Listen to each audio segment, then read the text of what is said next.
శ్రీమాత్రే నమ. జయ గురు దత్తాత్రేయ నమ. ఈ వీడియోలో మనం ధనుసు రాశి వారికి ఈ రాబోయే రోజుల్లో ఎటువంటి జాగ్రత్తలు తీసుకోవాలి, ఎటువంటి పరిహారాలు పాటించాలి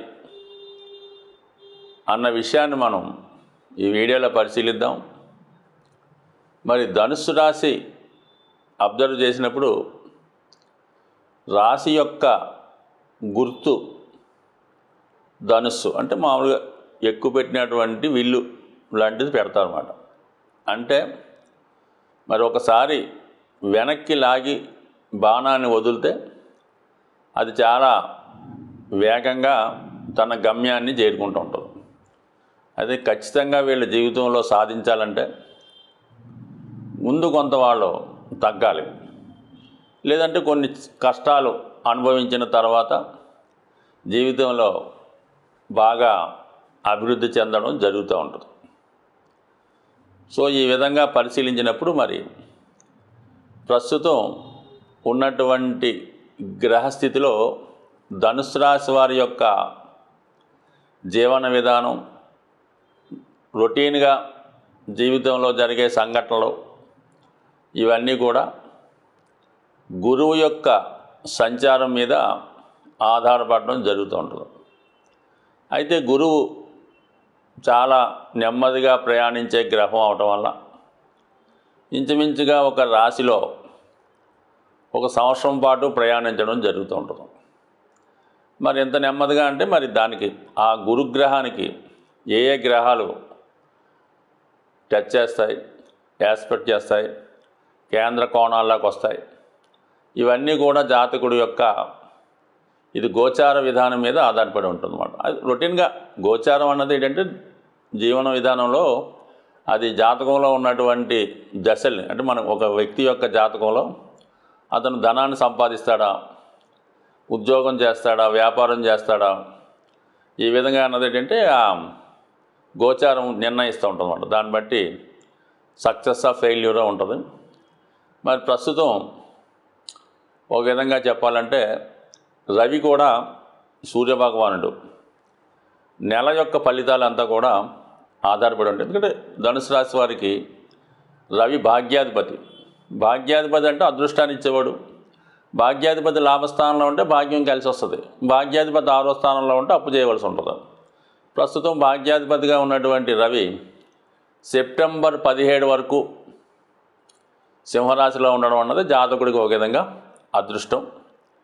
అలాగే రాశ్యాధిపతి గురువుకి కేంద్రంలోకి రావడం వల్ల అటు జాతకుడు వ్యక్తిగత సామర్థ్యం పెరుగుతుంది, జాతకుడు యొక్క ఆరోగ్యం బాగుపడుతుంది, అలాగే జాతకుడు సంతాన విషయంలో కలిసి వస్తుంది, తండ్రి గారి యొక్క అభివృద్ధి ఉంటుంది, వ్యక్తిగతంగా జాతకుడు నేమ్ అండ్ ఫేమ్ కలుగుతూ ఉంటుంది.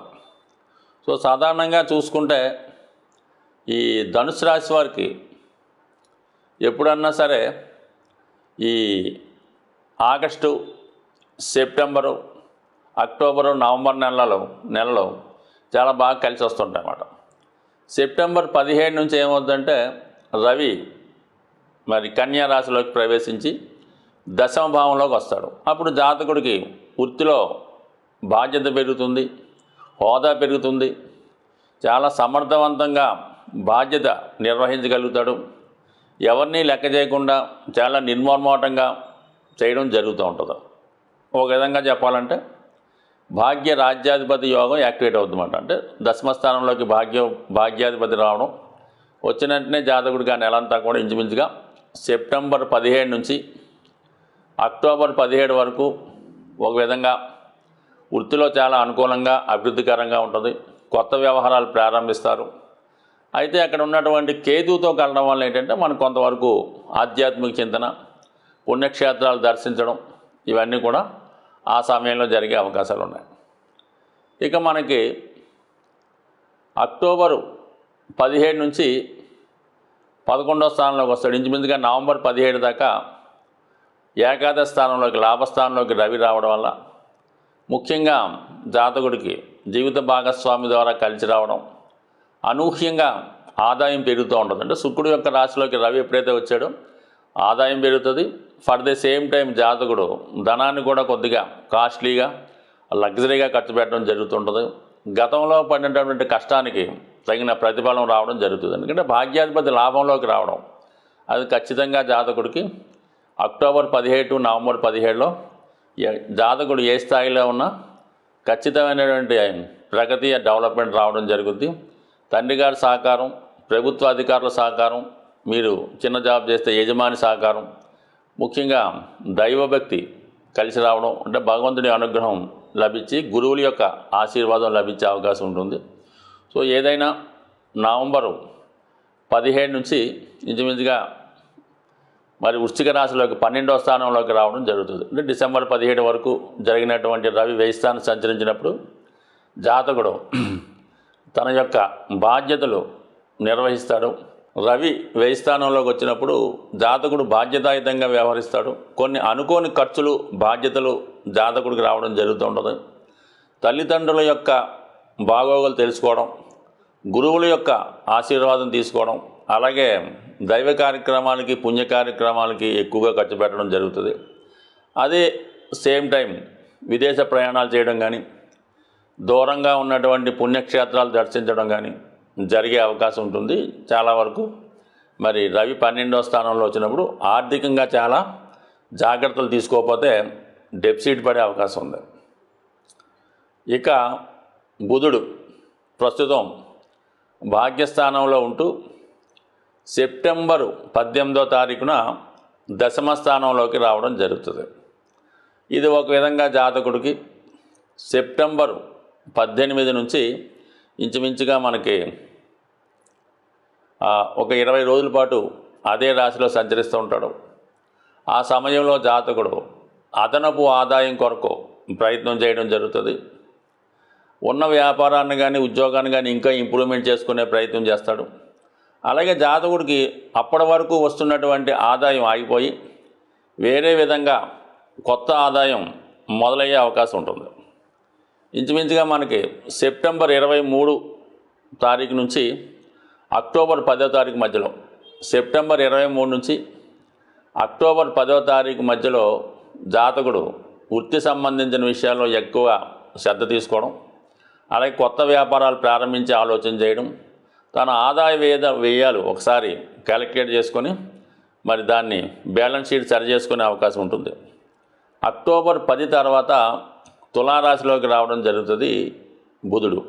అంటే ఏ గ్రహమైనా తులారాశిలోకి వచ్చిందంటే ధనుసు రాశి వారికి ఆ గ్రహం యొక్క కారకత్వాల ద్వారా ఆదాయం లభించడం కానీ, వారి నుంచి శుభవార్తలు వినడం కానీ అంటే ఫేవర్ జరుగుతూ ఉంటుంది. మరి బుధుడు అక్టోబర్ 10వ తారీఖున తులారాశిలో ప్రవేశించగానే 2 విధాలుగా జాతకుడికి అభివృద్ధి కనబడుతూ ఉంటుంది. ఒకటి, వ్యాపారం కలిసి వస్తుంది, భార్య లేదా భర్త ద్వారా అనుకూలత ఏర్పడుతుంది, లేదా జీవిత భాగస్వామి యొక్క ఆదాయం పెరుగుతుంది. చిన్న చిన్న చికాకులున్న వాళ్ళు మీకు మీ వృత్తి వ్యవహారాల్లో సహకరించే అవకాశం ఉంటుంది. దశమాధిపతి లాభస్థానంలో రావడం వల్ల వృత్తిపరంగా ఆదాయం పెరుగుతుంది. డెడ్ అయిపోయిన మనీ చేతికి రావడం జరుగుతూ ఉంటుంది. అక్టోబర్ 10 నుంచి అక్టోబర్ 29 వరకు కేవలం 20 రోజులు 19 రోజుల్లో చాలా వరకు జాతకుడి యొక్క ఆర్థిక సమస్యల నుంచి బయటపడడం జరుగుతూ ఉంటుంది. మళ్ళీ అక్టోబర్ 29 తర్వాత మరి వృశ్చిక రాశిలోకి బయలుదేరుతాడు. అంటే ఈ ధనుసు రాశి వారికి వృశ్చిక రాశిలోకి ఏ గ్రహం వచ్చినా ఖచ్చితంగా ఆ గ్రహ సంబంధించినటువంటి ఇబ్బంది కలగడం జరుగుతూ ఉంటుంది. సో దశమాధిపతి వ్యయంలో రావడం వలన వ్యాపారం కొరకు అదనపు పెట్టుబడి పెట్టడం కానీ, వృత్తి వ్యవహారాలు మార్చడం కానీ, వ్యాపారం వృత్తి మారడం అలాంటివి చేస్తూ ఉంటారు. అలాగే వైవాహిక జీవితంలో కొద్దిగా భార్య లేదా భర్తకి అనారోగ్య సమస్యల వల్ల ఫిజికల్ ఎడబాటు లాంటివి కూడా వచ్చే అవకాశం ఉంటుంది. సో ఏదైనా ఈ ధనుసు రాశి వారికి ఏంటంటే ఏ గ్రహమైనా తులారాశిలోకి వచ్చినప్పుడు లాభాన్ని అదృష్టాన్ని కలిగిస్తాడు. అదే వృశ్చికంలోకి వచ్చిన వెంటనే ఖర్చుల్ని, ఇబ్బందుల్ని, అనారోగ్యాల్ని కలిగిస్తూ ఉంటాడు. ఈ విధంగా మరి వేగంగా సంచరించే గ్రహాలు ఈ విధంగా ఉపయోగపడుతుంటాయి. మరి శుక్రుడు కూడా ఇంచుమించుగా మనకి సెప్టెంబర్ 18 వరకు కన్యా రాశిలో ఉండి దాని తర్వాత సెప్టెంబర్ 18న తులారాశిలోకి మారడం జరుగుతుంది. సెప్టెంబర్ 18 నుంచి ఇంచుమించుగా అక్టోబర్ 13 మధ్యలో తులారాశిలోకి శుక్రుడు రావడం. శుక్రుడు కారకత్వాలైనటువంటి ఆర్థిక పరంగా అనుకూలం ఉంటుంది. జాతకుడికి వాహన లాభం కలుగుతుంది. ఎందుకంటే శుక్రుడు మరి లాభస్థానంలో తులారాశిలో స్వక్షేత్రగతుడై ఉంటాడు. పైపెచ్చు అది మూల త్రికోణ రాశి అవ్వటం వలన ఉచ్చగ్రహం ఏ ఫలితం ఇస్తుందో ఆ ఫలితం ఇవ్వడం జరుగుతుంటుంది. సో ఈ కారణం వల్ల ఏంటంటే సెప్టెంబరు 18 నుంచి అక్టోబర్ 13 మధ్యలో జాతకుడికి స్త్రీల వల్ల కలిసి వస్తుంది. కుటుంబ సభ్యులు గౌరవిస్తారు. సులభంగా అప్పు దొరుకుతుంది. అలాగే లగ్జరీగా ప్రయాణాలు చేయడం కానీ, మిత్రులను కలుసుకోవడం కానీ, ఆత్మీయులను కలుసుకోవడం జరిగే అవకాశం ఉంది. సో ఏదైనా చాలా కాలంగా ఎదురు చూస్తున్నటువంటి సంతోషాన్ని, ఆనందాన్ని మరి జాతకుడు శుక్రుడు తులారాశిలోకి వచ్చే సమయంలో మరి సక్సెస్ఫుల్గా ఉంటుంది. కొంతమందికి ఆ సమయంలో వివాహం జరగడం కానీ, వైవాహ జీవితంలో ఉన్నటువంటి సమస్యలు తొలగడం కానీ, అలాగే ఎవరైనా కొత్త వ్యక్తులు పరిచయమై మీకు మీ అభివృద్ధికి సహకరించడం కానీ, మీ ఆనందానికి కారణం అవడం కానీ జరిగే సూచనలు కూడా ఉన్నాయి. సో ఈ విధంగా మొత్తం మీద రాబోయే రోజుల్లో ఇంచుమించుగా ఒక 3 నెలల వరకు తీసుకుంటే రవి, బుధ, శుక్ర గ్రహాలు ప్రస్తుతం జాతకుడికి ధనుసు రాశి వారికి అనుకూలమైన స్థానాల్లో ఉండడం వల్ల చాలా వరకు జాతకుడు చాలా విషయాల్లో తన యొక్క సక్సెస్ వచ్చే అవకాశం ఉంది. మరి అలాగే పెండింగ్లో ఉన్నటువంటి అన్ని కార్యక్రమాలు 100% పూర్తి అవడం కూడా జరుగుతూ ఉంటుంది. మరి గురువు 6వ స్థానంలో ఉండడం అనేది అంత అనుకూలం కానప్పుడు కూడా 6వ స్థానంలో ఉన్నటువంటి గురువు మరి అటు 11వ స్థానాన్ని, అటు 2వ స్థానాన్ని వీక్షించడం జరుగుతూ ఉంటుంది. అంటే 2, 6, 10 ఈ భావాలు యాక్టివేట్ అవుతుంటాయి. దానివల్ల వృత్తిలో చాలా అనుకూలమైనటువంటి లాభాన్ని పొందుతూ ఉంటాడు. మరి అలాగే గురువు ఇప్పుడు ప్రస్తుతం వృషభ రాశిలో ఉన్నప్పటికి కూడా తులారాశిలో ఉంటే ఏ ఫలితం ఇస్తాడు? ఎందుకంటే 2 శుక్రుడు రాశులు కాబట్టి ఖచ్చితంగా జాతకుడికి ఎక్కువగా ఏంటంటే రుణ ప్రయత్నాలు ఫలిస్తాయి. అత్తవారి బంధువుల నుంచి మీకు సహకారం లభిస్తూ ఉంటుంది. సో ఏదైనా మొత్తం మీద తులారాశి వారికి రాబోయే రోజుల్లో చాలా వరకు అనుకూలత ఉంది. ఇంకా శని భగవానుడు కూడా అనుకూలంగా ఉన్నాడు కాబట్టి రాబోయే 3 నెలల్లో మీరు ఏమైనా కొత్త కార్యక్రమాలు చేపట్టాలనుకున్నా, గృహం కొనుక్కోవాలన్నా, వాహనం కొనుక్కోవాలన్నా 100% మీకు సక్సెస్ అయ్యే అవకాశం ఉంది. ముఖ్యంగా వివాహ సంబంధించిన విషయాల్లో వివాహ ప్రయత్నాలు ఫలిస్తాయి. భార్య లేదా భర్తతో ఉన్నటువంటి విభేదాలు పరిష్కారం అయ్యే అవకాశం ఉంటుంది. ఈ గ్రహాల యొక్క ఇబ్బందుల నుంచి బయటపడడానికి ఈ మధ్యకాలంలో ఒక గొప్ప పరిహారం అన్నది తమిళనాడులో స్టార్ట్ చేయడం జరిగింది. అది ప్రస్తుతం ఉభయ తెలుగు రాష్ట్రాల్లో కూడా బాగా ట్రెండింగ్గా ఉన్నటువంటి పరిహారం కరుంగలి మాల. ఈ కరుంగలి మాల ధరించడం వల్ల ఎటువంటి సక్సెస్ అయినా వస్తుందనే నమ్మకం ఉంది. అది ఎక్కువగా ఈ సినిమా నటులు ధరించడం వల్ల వాళ్ళ విజయం కళ్ళారా చూడటం వల్ల మరి ప్రస్తుతం నేను కూడా అనుభవపూర్వకంగా ఒకరిద్దరికి చెప్పడం, వాళ్ళు ధరించడం వల్ల బాగుంది. అయితే ఒక విధంగా ఈ మధ్యకాలంలో మరి కరుంగలి మాల ప్లాస్టిక్తో తయారు చేయని కూడా రావడం జరిగింది. అంటే ఇది పెద్ద ఖరీదు ఉండదు, అయినప్పుడు కూడా ప్రతి దాంట్లో కూడా డూప్లికేట్స్ ఉండడం వల్ల ఈ కరుంగలి మాల అనేది నలుపు రంగులో ఉంటుంది. ఒక వృక్షం నుంచి తయారు చేయడం జరుగుతూ ఉంటుంది. జమ్మి చెట్టు అని కొందరు అంటుంటారు, వేరే చెట్టు అని తుమ్మ చెట్టు లాంటిదని కొందరు అంటుంటారు. సో ఏదైనా అది ఖచ్చితంగా మరి కష్టాల్లో ఉన్న వాళ్ళు బయటపడవేస్తుంది. కేవలం ఆ మాల ఒక్కటే ధరించడం కాకుండా ముఖ్యంగా సుబ్రహ్మణ్య స్వామి యొక్క సంకల్పం, సుబ్రహ్మణ్య స్వామి యొక్క ఆశీస్సుల కొరకు మరి ఒక విధంగా ఈ మాల బాగా ఇబ్బందుల్లో ఉన్నాం, ఇంక మన వల్ల ఏమీ అవడం లేదు, కేవలం ఇదే పరిష్కారం, ఒకటి గ్రామం నుంచి వెళ్ళిపోవడం లేదంటే ఇంకోటి అలా అనుకుని అటువంటి స్థితిలో ఉన్నవాళ్ళు ధరించడం వల్ల ఖచ్చితంగా ఇది మీకు ఆ సమస్య నుంచి బయటపడడం జరుగుతూ ఉంటుంది. అయితే ఏంటంటే కొంత స్ట్రగుల్ ఉంటుంది. అంటే ఇది నలుపు రంగులో ఉంటుంది కాబట్టి శని యొక్క ప్రభావం ఉంటుంది. ఎవరైతే ఈ జాతకరీత్యా కొన్ని లగ్నాల వారు ఇదంటే గోచారీత్యా కొన్ని భావాల్లో శని ఉన్నవారు నమ్మకంతో ఈ మాల, ఈ కరుంగలి మాల ధరించడం వల్ల, ఈ ధరించిన వారు ఏంటంటే రెండు నియమాలు చేయాలి. ఒకటేమో ఎర్లీ మార్నింగ్ సూర్యోదయానికి ముందే లగాలి. రెండు ఏంటంటే సాధ్యమైనంత వరకు అబద్ధం ఆడకుండా ఉండాలి.